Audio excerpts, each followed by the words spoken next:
The Tarzan Twins by Edgar Rice Burroughs, Chapter 10. The twins and Akundo had not long to wait before Pabu returned, as he had promised, bringing weapons to them. His terror was quite real when he received Doc's pocket-knife in payment of his services, but his ambition to become a great witch-doctor overcame his fears, and it was a proud, though frightened Pabu who sneaked away in the darkness, clutching the big medicine tightly in one grimy paw. About the village fires the boys could see the natives eating and drinking, while Intamo, clothed in all hideous and grotesque finery of his profession, danced weirdly in the firelight, sprinkling powder in the various cooking pots, and making strange passes above them with a stick to which was fastened the brush from the tail of a buffalo. Ukundo told them that Intamo was making medicine to frighten the demons away from the pots in which bolala would be cooked on the morrow, and that the real festivities would not commence until the following night. There was little dancing in the village that night, and after Intamo had completed his ceremony, the blacks commenced to retire to their huts, and soon the village street was deserted.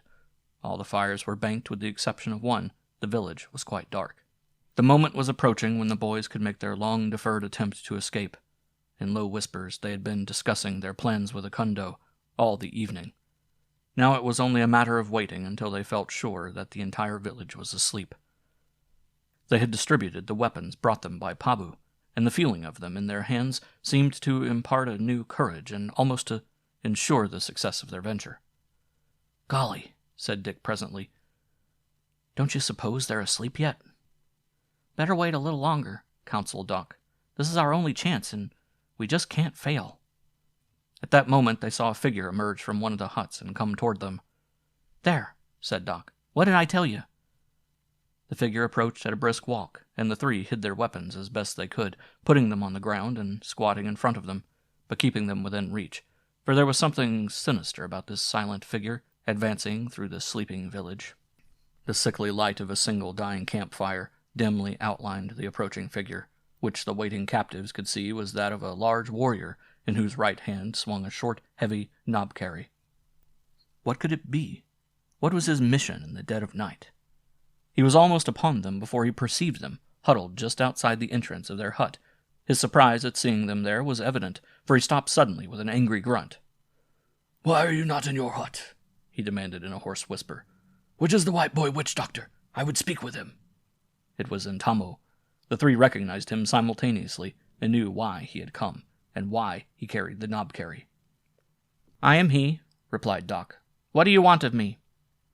The only answer that Intamo made was to leap forward with raised bludgeon. With a cry of horror, Dick jumped to his feet and sprang between Intamo and his intended victim. With a short spear grasped in both hands and held horizontally before him and above his head, he sought to break the force of Intamo's wicked blow.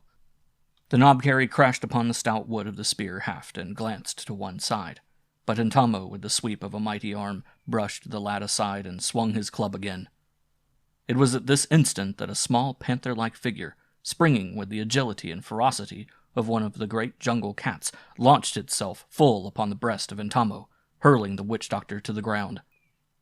Twice a muscular arm rose and fell. Twice a dull blade gleamed for an instant in the fitful firelight. Then Ukundo arose from the prostrate form, but Intamo lay very still where he had fallen. "Good old Ukundo," whispered Dick in a broken voice that choked with a sob, for he knew that Doc had been very near to death. "Each of you has saved my life," said Doc. "And, oh, gee, I don't know what to say."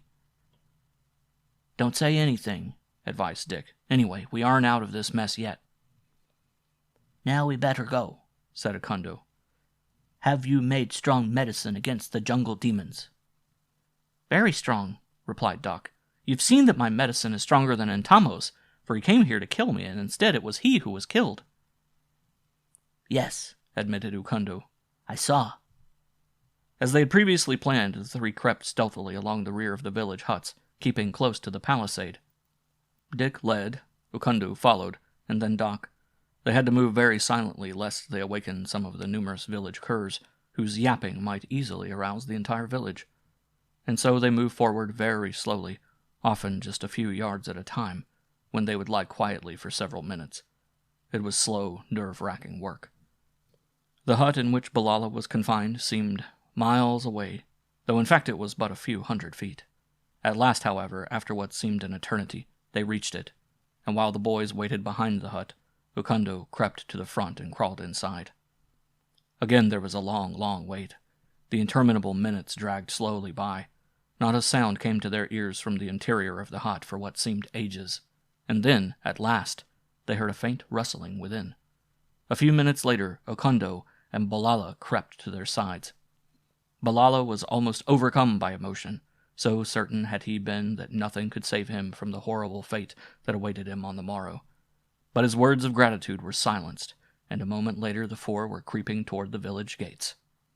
Here they met their serious obstacle. The gates were secured by chains through which was fastened an old-time padlock, such as slavers once used to secure the chains to the necks of their poor victims. For a moment it seemed that they were doomed to failure at the very outset of their attempted break for liberty. But as the boys were examining the fastenings, Doc almost gave vent to a cry of relief. He had discovered that, with true native shiftlessness, the Bagala had fastened the end of one of the stout chains to a post of the palisade with a bit of grass rope, and as a chain is no stronger than its weakest link, this proved a very weak chain indeed. A single stroke of Doc's knife severed the rope, and the chain clattered to the ground, an occurrence that almost proved their undoing, for the noise startled a nearby cur into a frenzy of barking that was quickly taken up by every other dog in the village, until it seemed that 1,000 dogs were yapping at the top of their lungs. And then the gates stuck as the four put their combined weight against them in an effort to swing them open. Dick glanced over his shoulder and saw a warrior emerging from a hut. The fellow, voicing a loud cry of warning, came running toward them, and in an instant the village was swarming with fierce blacks, all running with brandished spears. In a frenzy of hopelessness, the four prisoners hurled themselves upon the sagging barrier, and this time the gates gave way and the quartet plunged into the outer darkness. To cover the distance across the clearing into the black shadows of the jungle required but a few seconds, for their feet were winged by terror of the hideous death clutching so close behind to drag them back into its awful embrace. A few feet beyond the village gates, the Bagala halted. They had no medicine to safeguard them against the malign influences of the demons of the darkness and the jungle. There they stood, shouting threats and insults at the four fugitives who stumbled along the crooked jungle trail. But words could neither harm them nor bring them back, and presently Gala led his people back into the village and closed the gates. "Tomorrow," he said, "when the light first comes faintly through the forest, we will go forth and bring them back, for they will not go far tonight, where the lions hunt, and the panthers lie in wait above the trail." End of chapter 10.